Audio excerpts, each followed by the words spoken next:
Publik dikejutkan oleh gugatan hukum yang menyeret nama Denada ke Pengadilan Negeri Banyuwangi. Seorang pemuda bernama Reza Rizky Rosano mengklaim sebagai anak kandung Denada sejak kecil dan menuntut ganti rugi miliaran rupiah.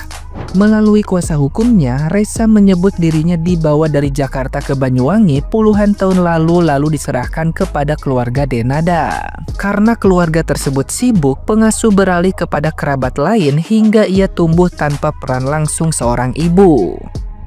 Reza menilai Denada telah melakukan perbuatan melawan hukum karena tidak memenuhi hak anak, sehingga mengajukan tuntutan senilai 7 miliar rupiah. Nilai tersebut disebut sebagai akumulasi biaya pendidikan sejak sekolah dasar hingga menengah, uang saku, serta kebutuhan hidup.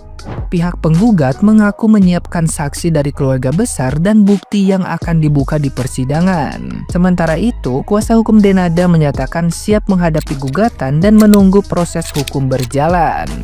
Perkara ini pun langsung menyita perhatian publik dan memicu perdebatan luas mengenai tanggung jawab orang tua, kebenaran klaim, serta pembuktian di hadapan majelis hakim yang kini dinanti masyarakat luas. Nah, gimana nih menurut netizen yang terhormat? Silahkan berkomentar ya. Anjay, gila, sumpah ini ada Denada, artis top besar tek-tek. Anaknya mau menggugat ibu kandungnya karena udah mentelantarkan selama bertahun-tahun. Why, kenapa? Karena itu pasti ada alasannya ya.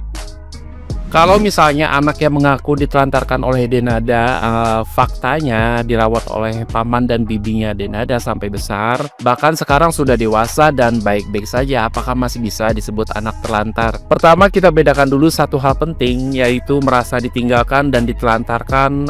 Menurut hukum itu tidak selalu sama. Jadi dalam konteks hukum, termasuk pada perkara yang menyeret nama Denada Tambunan, penelantaran anak itu tidak dinilai dari perasaan, tapi dari tindakan orang tua dan akibat nyatanya pada anak. Kalau misalnya seorang anak sejak kecil diasuh oleh paman dan bibi, kemungkinan ya secara logika sih kebutuhan dasar terpenuhi ya. Kemudian tumbuh sampai dewasa dan tidak berada dalam kondisi membahayakan, maka secara hukum unsur anak terlantar menjadi jauh lebih lemah. Nah, dalam hukum perdata, klaim penelantaran anak masih bisa diajukan, tapi pengadilan biasanya akan bertanya apakah benar ada kerugian nyata dan apakah kerugian itu langsung disebabkan oleh orang tuanya ataukah justru sudah tertutup oleh peran keluarga lain yang merawatnya. Sementara dalam hukum pidana syaratnya jauh lebih berat. Jadi anak itu harus benar-benar berada dalam kondisi terlantar dan orang tua terbukti secara sadar membiarkan anak tanpa perlindungan. Nah, jadi penting banget dipahami sahabat cendol, tidak semua anak yang dibesarkan oleh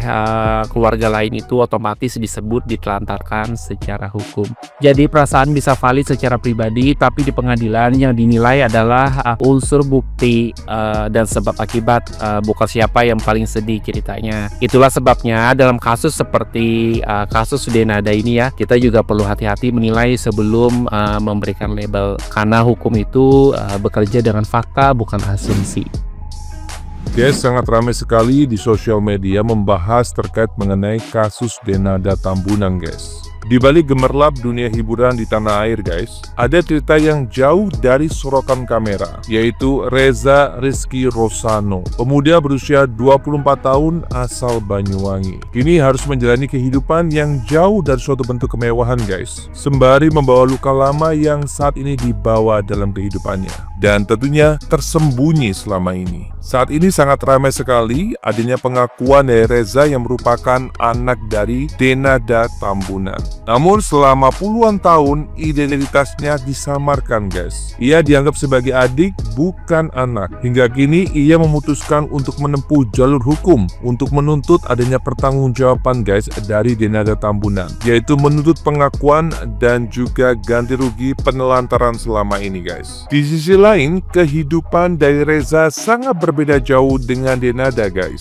yang dimana namanya sangat melambung di dunia hiburan guys. Setelah keadaan perekonomiannya kacau guys setelah meninggalnya ibunda dari Denada, yaitu Emilia Contessa, Reza harus memutuskan untuk putus kuliah untuk bisa bertahan hidup tentunya. Kini kegiatan hidupnya diisi dengan menjadi penjaga toko Madura 24 jam. dan tentunya masih di Banyuwangi. Reza baru mengetahui identitas pribadinya pada saat ia duduk di bangku SMA. Selama ini dia tinggal di Banyuwangi dan dia hanya mengetahui bahwasanya dia adalah merupakan anak dari bibi atau boleh dikatakan adik dari Emilia Contessa, guys. Menurut informasi, Reza dibawa dari Jakarta 24 tahun yang silam menuju ke Banyuwangi. Hal tersebut dilakukan karena Denada enggan diketahui statusnya oleh publik. Yang pastinya Denada tidak ingin diketahui telah memiliki anak, guys. Dan menurut informasi, semenjak Denada menitipkan anak tersebut tidak pernah dinafkahi, guys. Suatu hari Reza pernah menanyakan perihal tersebut kepada Denada.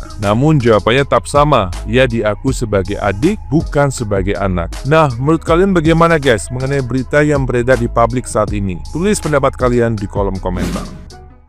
Sahabat Sehati, lihat di media sosial setiap hari isinya tentang artis Denada yang katanya tidak mengakui anak kandungnya sendiri selama 24 tahun. Kak Nana di sini bukan membahas tentang gosip. Bicara kalau kita punya luka batin masa lalu atau trauma masa lalu, dia akan terus timbul sampai kapanpun. Kalau si luka batin itu tidak disembuhkan, tidak dibereskan masa lalunya, maka suatu saat nanti dia akan timbul kembali atau muncul kembali di permukaan kehidupan kita. Sehingga seperti kayak bom waktu, mau kapanpun, mau entah 24 tahun atau mungkin 30 tahun, suatu saat nanti dia akan muncul kalau belum dibereskan masa lalu kita. Database masa lalu kita yang punya problem dengan anak atau problem dengan orang tua kita, maka suatu saat nanti meskipun udah 20 tahun, 24 tahun itu nanti akan muncul tiba-tiba.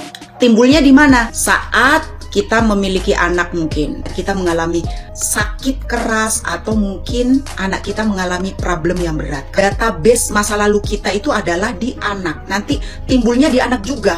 Kayak seperti cerminan. Aku punya problem masa lalu di bapak, contohnya ya. Nanti munculnya di sosok suaminya. Suaminya selingkuh karena pernah bapaknya selingkuh. Atau mungkin kalian pernah punya problem luka batin masa lalu di anak. Ya, contohnya anak tidak diakui.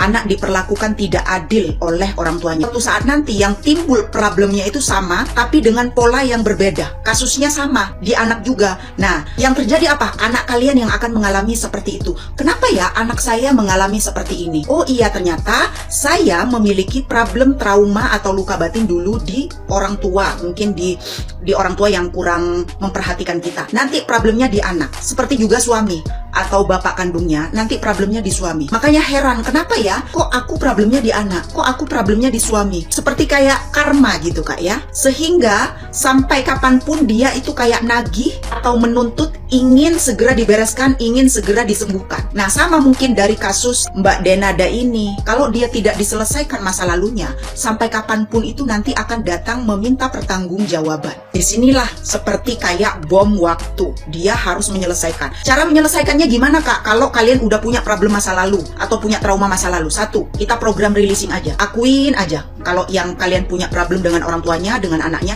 akuin saat ini. Apa yang membuat kalian ini? Minta maaflah sama orang tua atau mungkin sama anak yang kalian bermasalah zaman dulunya. Akuin, terima, lepasin ya. Akuin, terima, lepasin. Ketika energimu itu sudah merasa kayak hambar, sudah merasa menerima, sudah merasa memaafkan, merangkul si rasa tidak enak itu, rasa sedih, rasa kecewa, rasa sakit hati, maka lambat laun yang namanya trauma, yang namanya sakit hati, yang namanya dendam atau luka batin itu lambat laun itu sembuh. Lambat laun itu beres dengan dirinya sendiri dan tidak membutuhkan bom waktu seperti itu. Kalian sudah menyelesaikan si problem itu zaman dulu. Tapi kalau kalian belum diselesaikan, itu sama kayak bom waktu, meminta untuk meledak dengan sendirinya atau diledakkan oleh orang lain. Nah, siapapun kalian nih, kalau punya problem masa lalu, kalau punya trauma masa lalu, ayo segera dibereskan sekarang daripada meledak nantinya, daripada menjadi bom waktu yang membuat kita malu,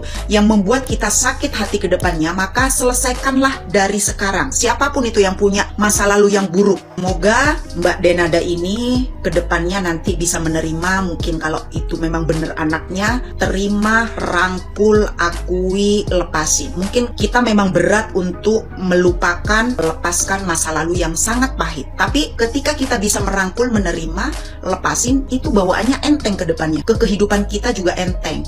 Kita jadi bahagia, kita jadi nyaman hidupnya. Karena yang namanya karma, dia akan nuntut sampai kapanpun sebelum kita membereskan si karma itu.